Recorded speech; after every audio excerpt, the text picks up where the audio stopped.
Զանգեր մայրաթոռում ոչ աղոթքի համար Միքայել Սրբազանին մեղադրանքի առաջադրվել նա քննչական կոմիտեում է։ Ով ինչ է արել Հայաստանի համար պատմություն թվերով Տաշիր ընկերությունների խմբի փոխնախագահի պարզաբանումը։ Հոսանք անջատողը հեծը չէ, պետական բեցն է, պարզաբանում հայկական էլեկտրական ցանցերից։ Արևմտյան Ադրբեջանը Իրանի տարածքում է, Հայաստանի տարածքային ամբողջականությունը Թեհրանի կարմիր գիծն է։ Արցախի արծվագորգի ադրբեջանական պատկերում ինչպես է թշնամին թռցնում հայկականը։ Թալանել է պաշտպանելու փոխարեն մի արբիտրաժի պատմություն։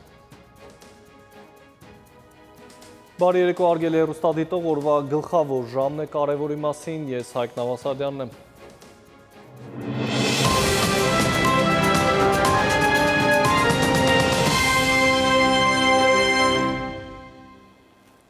Եվ այսպես թողարկումը սկսենք մայրաթոռի շուրջ ստեղծված զարգացումներով։ Վաղ առավոտից եռում է հոգևոր իշխանություն իրավապահ համակարգ առճակատումը։ Պատճառը Շիրակի թեմի առաջնորդին հասցեագրված մեղադրանքն է ու նրան բերման ենթարկելու ցանկությունը, բայց ամեն ինչ սկզբից։ Դիմակավորված ԱԱԾ աշխատակիցներ առավոտյան նախ ներխուժեցին Շիրակի թեմի առաջնորդարան, հետո մայրաթոռ հասան, որտեղ Սրբազանը քահանայած ժողովի էր մասնակցում։ Իրավիճակը լարվեց, երբ իրավապահները փորձեցին Աջապահյանին ուժով տանել Էջմիածնից։ Հավատացյալ քաղաքացիներն ու հոգևորականները չթողեցին։ Հոգևոր դասը հայտը արեց։ Պատմության մեջ առաջին անգամ է, երբ հայ եկեղեցու սպասավորը ստիպված է պաշտպանել հոգևոր կենտրոնը հայ իրավապահից։ Առավոտից մայրաթոռի զանգերը ղողանջում են, բայց ոչ աղոթքի համար։ Սուրբ յոթ վերքի ղողանջների ներքո են իրավապահները Շիրակի թեմի առաջնորդարանը խուզարկում։ Վաղ առավոտյան են ներս մտել ըստ քննչական կոմիտեի պարզաբանման թեմակալ առաջնորդի գերաշնորհ Տեր Միքայել arczepiskopos Աջապահյանի նկատմամբ նախաձեռնված քրեական վարույթի շրջանակում անհրաժեշտ քննչական ու վարութային գործողություններ կատարելու համար։ Միքայել Սրբազանի նկատմամբ նախաձեռնված վարույթը քրեական օրենսգրքի 422-րդ հոդվածի 2-րդ մասով է։ Իշխանությունը զավթելուն ուղղված հրապարակային կոչ հնչեցնել է։ Դեռ նախօրեին տեղեկությունը տարածվեց եւ ահա խուզարկությունների պատկերը։ Աջապահյանի նոթբուքն են տարել, քրքրել թղթերը, փշրել սուրբ նշխարը։ Սրբազանն այս ընթացքում առաջնորդարանում չի եղել։ Մայրաթոռում էր քահանայած ժողովի ու այդ պատճառով ազգային անվտանգությունը գնաց վեհարան։ Դիմակավորվածները եկել են Սրբազանի հետևից կգնա, Աջապահյանն իրենց հետ։ Մայրաթոռում հավաքված հոգևորականները մեկ գաղափարի շուրջ են միաբանված, իրենց որոշումը պետք է լինի։ Այդ որոշումը պետք է արդարության սկզբունքից բխի։ Իսկ եթե Սրբազանը չպիտի գնա, նորից պետք է բխի արդարության, իրավունքի եւ արժանապատվության սկզբունքից։ Իրավիճակը մայր եկեղեցու մոտ մի քանի անգամ լարվեց, եկեղեցականներն ու ոստիկանները հրմշտեցին իրար։ Իրավապահների նպատակը վեհարան ներխուժելն էր, Սրբարանի պաշտպան սպասավորները պատկազմեցին։ Վեհարանի լարված բակ են իջնում ամենայն հայոց Գարեգին II կաթողիկոսն ու Շիրակի թեմի առաջնորդ arczepiskopos Աջապահյանը։ Իրավիճակը կարճ են մեկնաբանում, տեղի ունեցողը բացարձակ ապօրինություն է, բայց Սրբազան հայրը պատրաստ է իրավապահների հետ գնալ։ Չեմ պատրաստվում թաքնվելու, չեմ ուզում իմ եղբայրների թիկունքում թաքնված լինելու տպավորություն ստեղծել, ոչ էլ որևիցե մեկի հետևում չեմ թաքնվում։ Եկել են իմ հետևից, ես կգնամ։ Եվ առավել եւս կբարձրաձայնեմ, որ տեղի ունեցողը ապօրինություն է։ Միանշանակ է, որ մենք բոլորս ամենայն ջանքի գործ ենք դնելու, որպեսզի արդարությունը գործի։ Մեր եկեղեցու, մեր եկեղեցականաց եւ մեր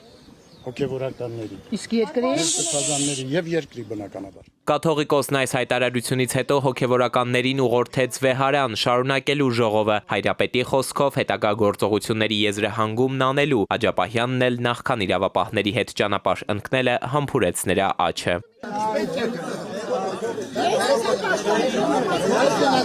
Դեպի դարպասներ մի քանի քայլ չէին արել, հոգևորականներն իրենց անհամաձայնությունը հայտնեցին եւ փորձեցին համոզել Սրբազանին չգնալ։ Իրավիճակը դարձյալ թեժացավ, իրավապահները, հոգևորականներն ու եկեղեցու աջակիցները կրկին սկսեցին հրմշտել իրար։ Այդ րոպեներին Շիրակի թեմի առաջնորդը որոշեց վերադառնալ վեհարան։ Հետ դարձավ նաև հայրապետը։ Սրբազանն ու նորին Սուրբ Օծությունը մտան վեհարան, բակում մեկտեղված հոգևորականներն էլ շարվեցին, որ որևէ մեկը ներս չմտնի։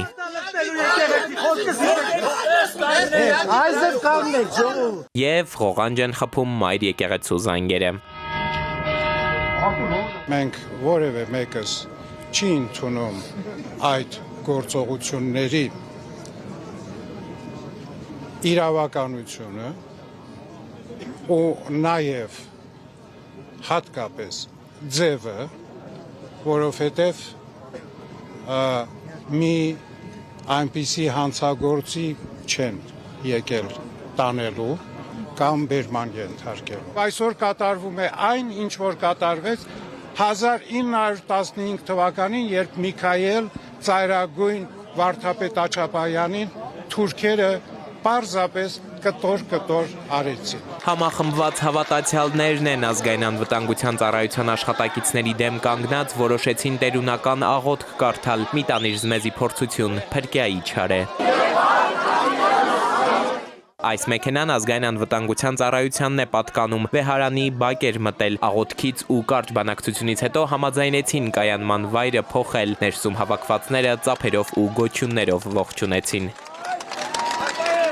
Անվտանգության նկատառումներից ելնելով են որոշումը կայացրել կանխելու իրավիճակի հնարավոր եւ դիտավորյալ սրումը, ազգային անվտանգությունից հայտարարություն տարածեցին, Աջապահյանին կոչ արեցին մեջբերեմ չթաքնվել, ներկայանալ իրեն սպասող օպերատիվ խմբին։ Այս ընթացքում լռությունը խախտում է նաեւ վարչապետը, Facebook-ում է գրել՝ բախումներ չեն լինելու, հավատավոր հոտը իր սրբություն սրբոցը քրիստոնեաբար ազատելու է եւ վեհարանը հանձնելու վեհի։ Իսկ վեհարանից միասնական խոսք են հղում, սրբազան հորը պատշաճ չեն ծանուցել, բայց Աջապահյանը հավատարիմ է իր խոսքին, չի խուսափում, կգնա Երևան քննչական կոմիտե, գնաց ոտքով եւ աջակիցների ուղեկցությամբ։ Քրիստոնյաների ողջույն։ Էդուարդ Պողոսյան, ժամը լրատվական։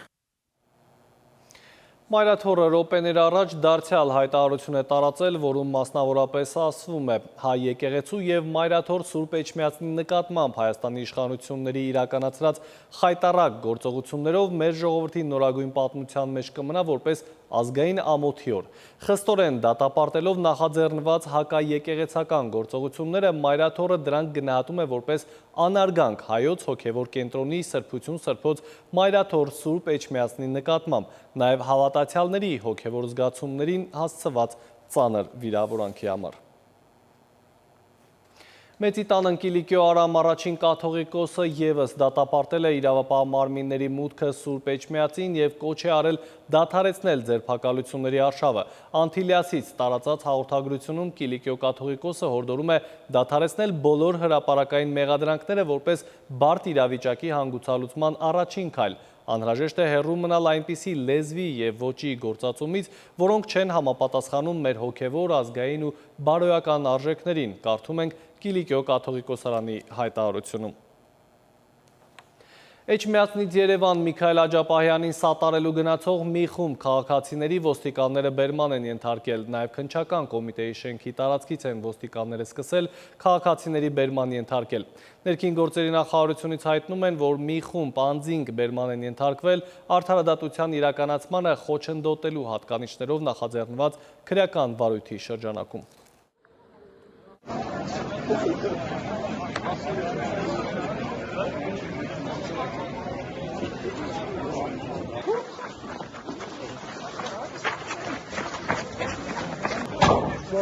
Şarjı birle. Harekatlı şarjı bir. Ha. Հայաստան խմբակցությունը միանում է Միքայել Սրբազանի թեկնածությամբ անվստահության նախաձեռնությանը հաշվի առնելով հայաստանյաց առաքելական Սուրբ եկեղեցու եւ Միքայել Սրբազանի շուրջ ստեղծված իրավիճակն ու առկա հանրային համախմբումը, ինչպես նաեւ այն փաստը, որ падգամավորներ Հովիկ Աղազարյանը եւ Հակոբ Ասլանյանը արդեն հայտարարել են Միքայել Աջապահյանի համաձայնության պարագայում վերջինիս թեկնածությամբ անվստահության գործընթաց նախաձեռնելու մասին։ Հայաստան խմբակցությունը հայտնում է, որ 28 падգամավորների ստորագրություններով միանում է անվստահություն հայտնելու նախաձեռնությանը։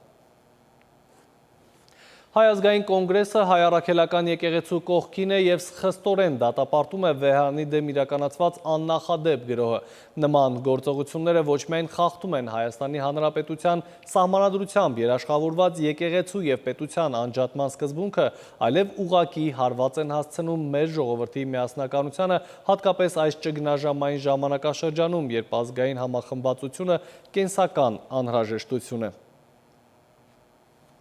Եկեղեցուն սատարելու մեկ նախադասությունը պատճառ դարձավ Սամվել Կարապետյանին կալանավորելու, ինչը ոչ միայն իրավական, այլև հասարակական, քաղաքական լայն արձագանք առաջացրեց։ Սա կոնկրետ մեկ քրեական գործից դուրս է արդեն։ Իրավապահները բարերարի սատարման խոսքում սահմանադրական կարգի տապալմանն ուղղված կոչեր են տեսնում։ Կարապետյանի խոսքը մենք մեր ձևով կպահանջենք արդարությունը մեկնաբանել է Տաշիր ընկերությունների խմբի փոխնախագահը ժամի հետ զրույցում, պարզաբանել ամեն մեկը իր ոլորտում իր ձևով կպաշտպանի արդարությունը, ուսուցիչը իր ձևով, արվեստագետը իր, հողի մշակը իր և այսպես շարունակ, պարզապես խոսքը ձևախեղելով ճնշումներ են կազմակերպում, ասել է Նարեկ Կարապետյանը։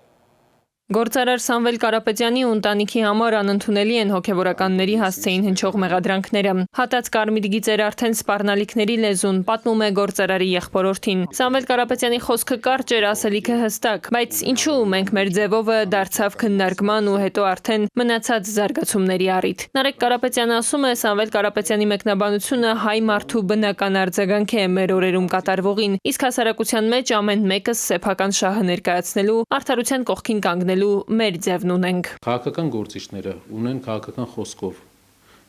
արվեստագետները արվեստով։ Մենք տեսնում ենք, որ ինչպես յուրաքանչյուր հայորդի, մենք նույնպես մեր ձևով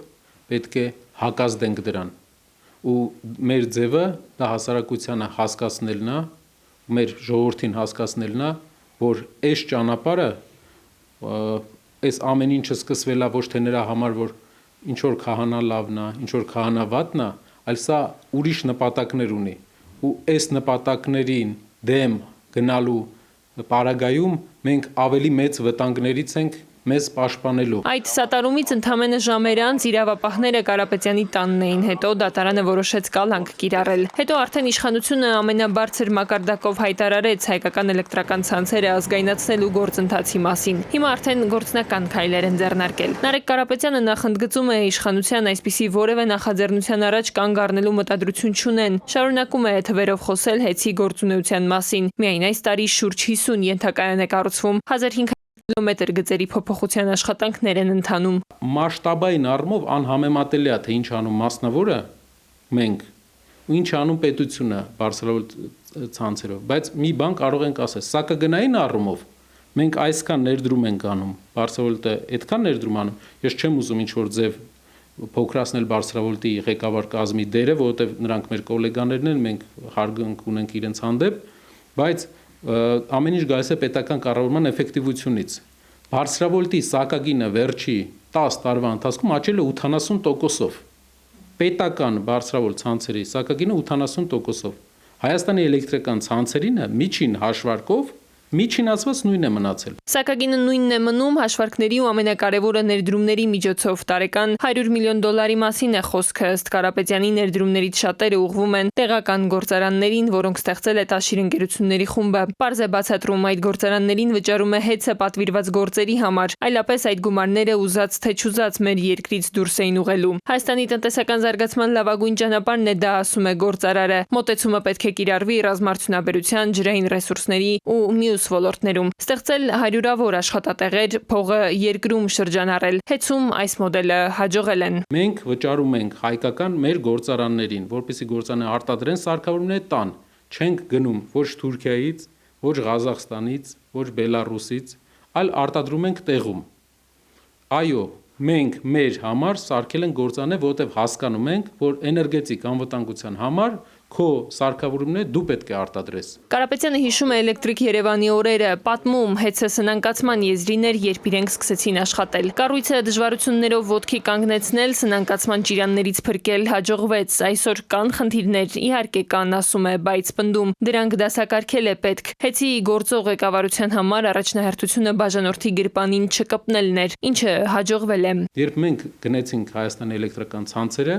կորուստները մոտարապես 15% էին ընդհանուր էլեկտրականության հաղորդման։ Դա մոտարապես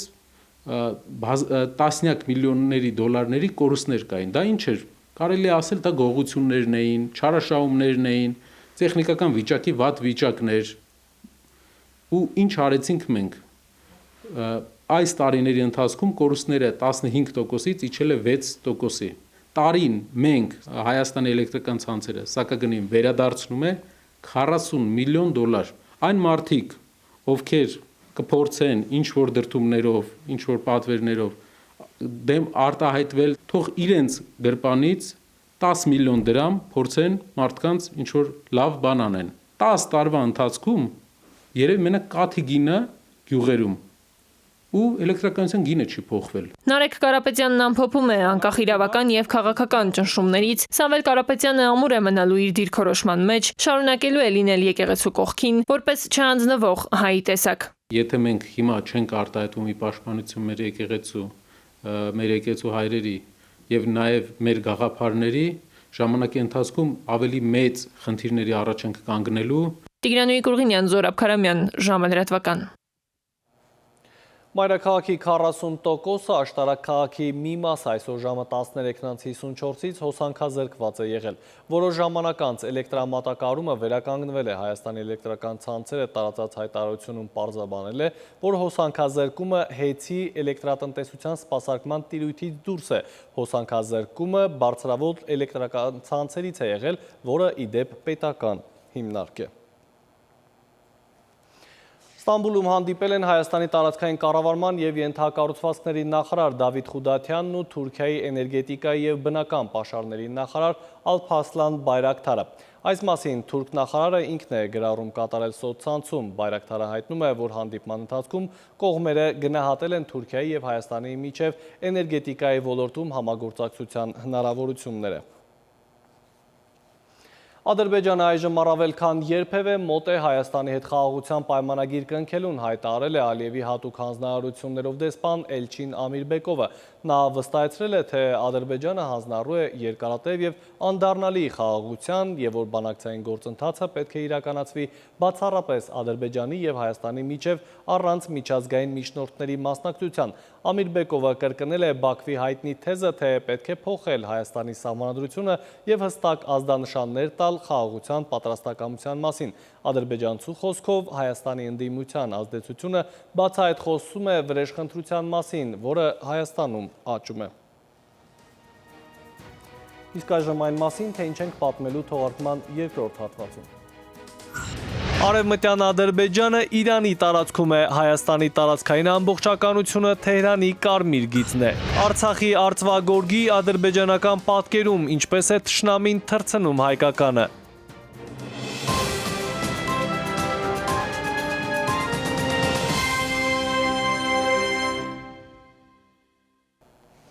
Մենք կրկին ուղիղ եթերում ենք, շարունակենք թողարկումը։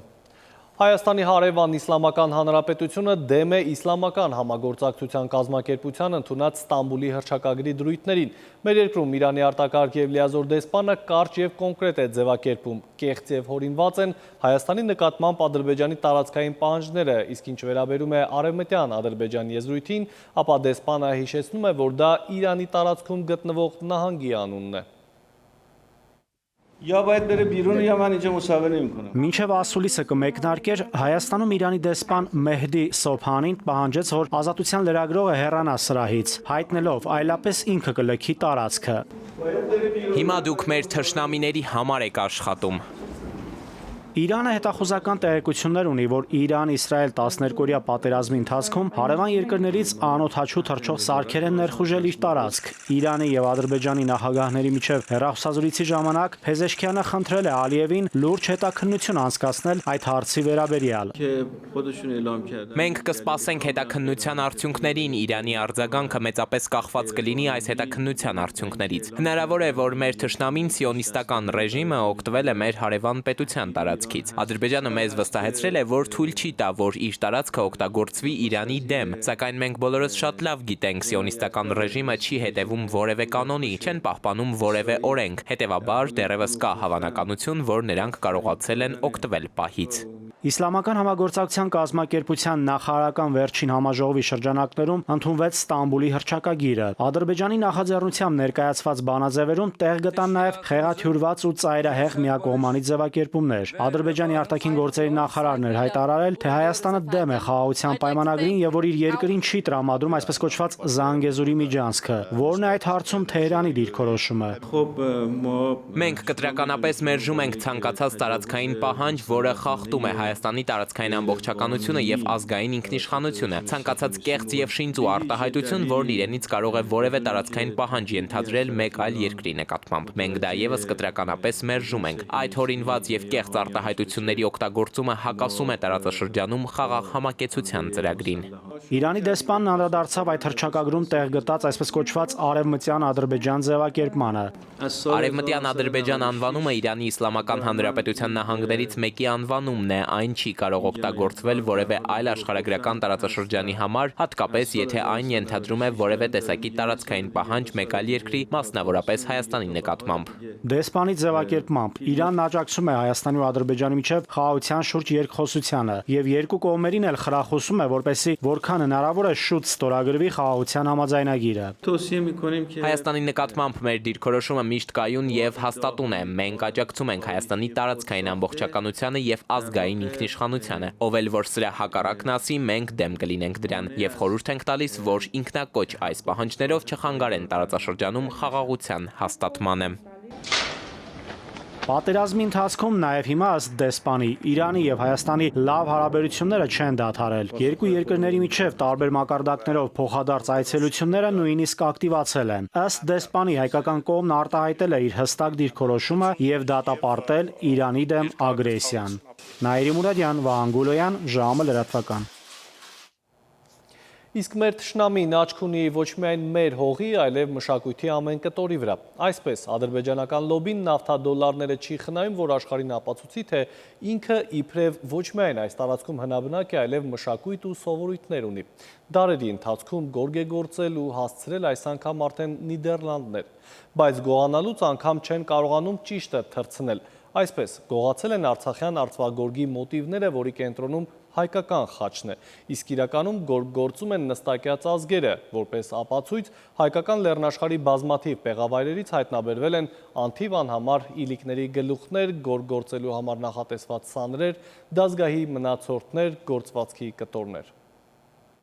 Հայկական արծվագորգերն ու վիշապագորգերը Նիդերլանդներ են հասել, միայն թե ադրբեջանականացված։ Նիդերլանդներում Ադրբեջանի կազմակերպած ադրբեջանական գորգերի շքեղությունը ուսուցում արվեստի միջոցով խորագրով ցուցահանդեսում ներկայացված գորգերից մի քանիսը, մասնավորապես Ղարաբաղի գորգերը, ըստ պաշտոնական հայտարարության ադրբեջանական գորգագործական դպրոցի ժառանգության մաս են, մինչդեռ պատմական եւ էթնոգրաֆիկ վկայությունները ուղիղ հակառակն են պնդում։ Այն նկարներում ցուցահանդեսի, որ մենք տեսնում ենք, բավական հայտնի արցախյան տոհմագորգեր են, որոնք իբաբանությամբ յուրահատուկ են եւ իրենք ունեն իրենց սիմվոլիկան, որը չէր կարող իսլամադավաններին պատկանել։ Զուտ նրանում, որ հիմնական կենտրոնադաշտում, օրինակ արծվագորգ ջրաբերդ գորգը այս դեպքում, կիրառության մեջ հիմնականում կենտրոնական վահանում դրված է խաչի նշանը եւ հետեւաբար որպես այդպեսին չէր կարող ինք իսլամական աշխարհում կիրառվել։ Արցախ աշխարհի բնիկները հայերն են եղել, որոնք ստեղծել են բարձրորակ գունային կոմպոզիցիայով, բարդ նմուշային համակարգով եւ սիմվոլիկ պատմափիլիսոփայական պատկերներով գորգարվեստ, միաժամանակ հիմնելով տարբեր գեղագիտական դպրոցներ, ինչպիսիք են Շուշիի, Վարանդայի, Ջրաբերդի եւ Քաշաթաղի գորգագործական ավանդույթները։ Եվ սա առաջին դեպքը չէ, որ Բաքուն իր զավթողական քաղաքականությամբ յուրացնում է հարևանների մշակութային ժառանգությունը։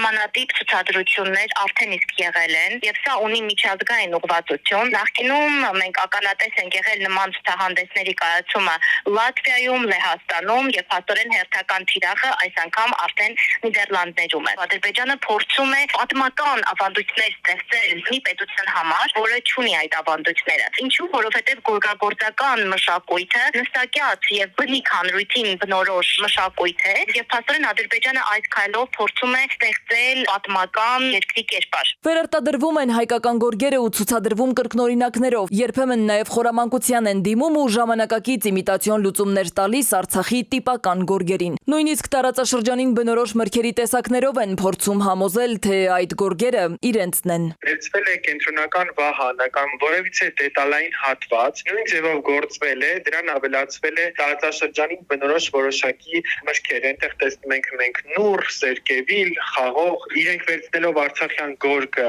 իրենցով են անում, քիչ է, մի հատ էլ տարածաշրջանում փորձում են մրգերի տեսակները, որոնք որ հայերի մոտ է հանդիպում, իրենք եւս դրանք ներմուծել են գորգի արվեստում եւ ժամանակակից գորգի տարբերակով ներկայացնում են որպես ադրբեջանական գորգեր։ Բնականաբար մասնակիցների համար պարզ են եւ ակնհայտ են գորգերի տարբերությունները, բայց այս դեպքում Ադրբեջանը մեծ ռեսուրսներ է ներդնում միջազգային հարթակներում ապա տեղեկատվության քարոզը շարունակելու եւ միջազգային հանրությանը մոլորեցնելու շուրջ եւ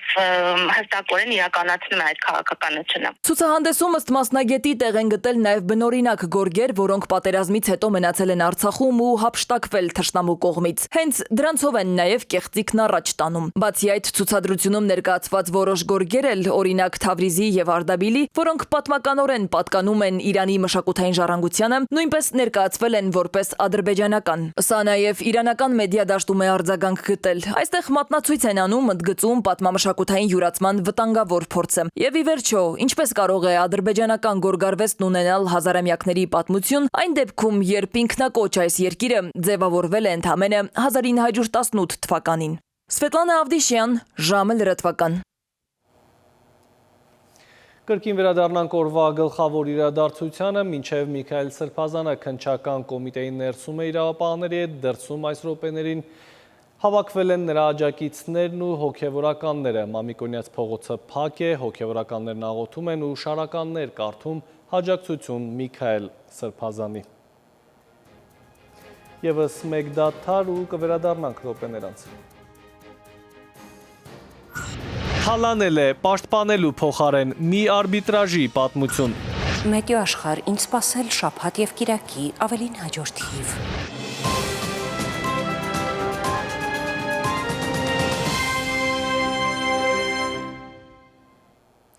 Մենք վերադարձանք, դուք դիտում եք ժամի գլխավոր թողարկումը եւ դարձյալ օրվա թոփ թեմայի մասին։ Րոպեներ առաջ Ռուսաստանի Դաշնության արտգործնախարարությունն է հայտարարություն տարածել, նշելով Մոսկվան ուշադիր հետևում է Հայաստանում տեղի ունեցող զարգացումներին։ Մենք սովորություն չունենք միջամտել այլ պետությունների ներքին գործերին, անկեղծորեն հետաքրքրված ենք բարեկամական եւ եղբայրական Հայաստանում կայունության, օրինականության, ապահովմամբ եւ կայուն զարգացմամբ։ Մեր քաղաքացիներից շատերը լսել են, բայց չգիտեն իրականում ով է արբիտրաժը եւ ինչ լիազորություններ ու հնարավորություններ ունի։ Սա է պատճառը, որ իրավական գիտելիքներ չունեցող մեր հայրենակիցները հաճախ են խաբեբաների ծուղակում հայտնվում։ Գլխից դուրս խոստումներ տված արբիտրաժը պարզվում է օգնելու փոխարեն թալանել է։ Մանրամասները տեսանյութում։ Մարդիկ, որոնք հուսահատության պահին դիմել էին արբիտրաժին, կարծելով, որ նա կկարողանա դուրս բերել իրենց դժվարին վիճակից, ստիպված եղան հիասթափվել։ Բացահայտվել է մի հանցագործություն, որն իր տեսակով եզակի է։ Այս անգամ հանցագործը պարզապես օրենք խախտած մեկը չէ, այլ մեկը, որի գործողությունները պետք է միտված լինեին մարդկանց իրավունքների պաշտպանությանը։ Արբիտրաժային ընկերության տնօրենը, որն իրավասություն է ունեցել քննելու քաղաքացիական բարույթներով ծագած գույքային վեճերը, ներկայանալով իբրև դատավոր կատարել է մի շարք անօրինական գործողություններ։ Մասնավորապես որոշ դրվագներով կատարել է խոշոր չափերի խարդախություններ, խարդախության եղանակով հափշտակել է որոշակի քանակի գումար հստակ քաղաքացիներից, ինչպես նաև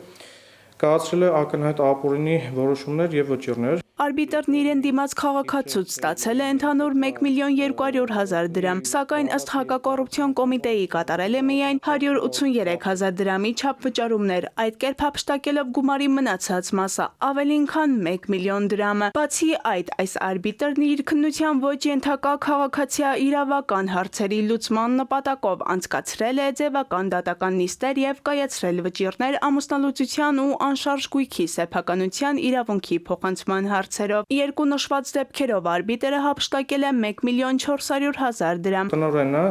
ընկերության, ով հանդիսացել է արբիտրը, կայացրել է ինքնուրույն որոշումներ, որոնք վերաբերել են տարբեր բնույթների, մասնավորապես տրանսպորտային միջոցներ ժամանակավոր վարելը թույլատրելու վերաբերյալ, ամուսնալուծության վերաբերյալ, ինչպես նաև գույքի սեփականության իրավունքը մի քաղաքացուց մյուսին անցնելու վերաբերյալ նմանատիպ որոշումներ,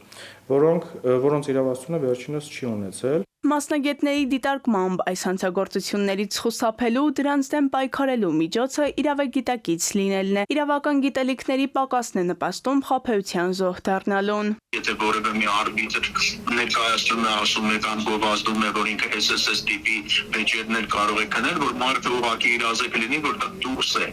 արբիտրի շրջանակներից եւ ինքը չդիմի։ Նման դեպքերի հանդիպելիս ոլորտի փորձագետները հորդորում են համապատասխան մարմիններ հաղորդում ներկայացնել։ Միջազգային փորձն են օրինակ բերում, նկատելով, եթե մեր երկրում նույնիսկ տեղյակ չեն արբիտրի գործառույթներին, աշխարհում հակառակն է։ Մարդիկ փորձում են իրենց վեճերը կարգավորել հենց արբիտրաժի միջոցով, քանի որ այն ավելի հեշտ, արագ ու արդյունավետ մեթոդ է։ Կարող է իհարկե բացասական ազդեցություն ունենալ, երբ որ մարդիկ արդեն ավելի վերապահումով մոտենան այդ ամենին եւ ընդհանրապես որքան գիտեմ, այդքան պոպուլար չի մեր մոտ այդ ընդհանրապես այդ արբիտրաժը, մարդիկ ոնց որ ավելի նախընտրում են դիմել դատարանների։ 1,400,000 դրամ հափշտակած արբիտր կոչվածի վերաբերյալ քրեական գործը դատահանում է, իսկ տուժածները դեռ սպասում են արդարության։ Հասմիկ Անտոնյան, Զոհրաբ Քարամյան, ժամը լատվական։ Լուսադեմին հրդեհ է բռնկվել ծարավաղբյուրի շենքերից մեկի ավտոկայանատեղիում կրակը մարելու համար 6 մարտական հաշվարկ է ժամանել, տարհանել են շենքի բնակիչներին։ Այս եւ օրվա այլ կարևորի մասին մեկ տեսաշարում։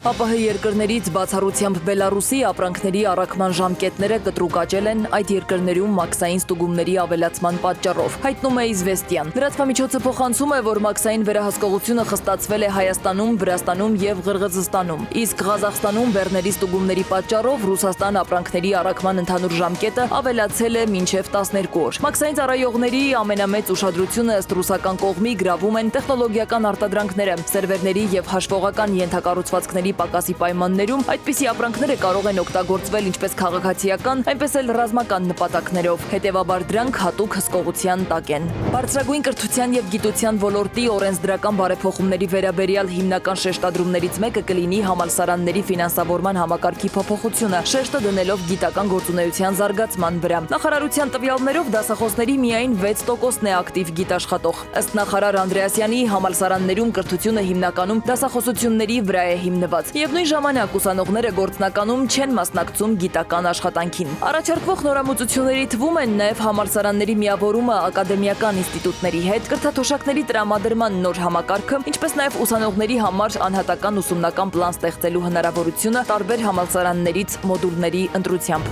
Այսօր ժամը 11:50-ի սահմաններում ավտովթար է տեղի ունեցել Արագածոտնի մարզում։ Ford Fusion մակնիշի ավտոմեքենան Երևան-Գյումրի-Բավրա ավտոճանապարհի 56.5 կիլոմետր հատվածում Թալինի վարչական տարածքում դեռևս անհայտ հանգամանքներում բախվել է քարերին եւ գլխի վայր շրջվել։ Վթարի հետևանքով 6 հոգի, որից 4-ը անչափահաս տեղափոխվել են Թալին բժշկական կենտրոն։ Բժիշկները վիրավորներին մինչև հիվանդանոց տեղափոխելը տեղում առաջին բուժօգնություն են ցուցաբերել։ Վթարի փաստով քննչական բաժնում նախաձեռնվել է քրեական բարույթ, որտեղ էլ պարզվում է վարորդի եւ վիրավորների ինքնությունները։ Հունիսի 27-ին ժամը 4:38-ին խոշոր հրդեհ է բռնկվել Երևանի Ծարավաղբյուր փողոցի շենքերից մեկի տակ գտնվող ավտոկայանատեղիում։ Դեպքի վայր են մեկնել ներքին գործերի նախարարության փրկարար ծառայության Երևան քաղաքի փրկարարական վարչության հրշեջ փրկարարական ջոկատներից 6 մարտական հաշվարկ, ճգնաժամային կառավարման ազգային կենտրոնի օպերատիվ խմբերը եւ ավտոսանդուղք։ Անվտանգության նկատառումներից ելնելով շենքից տարհանել են 350 բնակչի։ Նախնական տվյալներով տուժածներ չկան։ Հրդեհը մեկուսացվել է առավոտյան ժամը 7-ին։ Սվետլանա Ավդիշյան, ժամը լրատվական։ Այժմ եղանակի մասին, որտեղ արև, որտեղ անձրև սպասել, գիտի Լիլի Հովերը։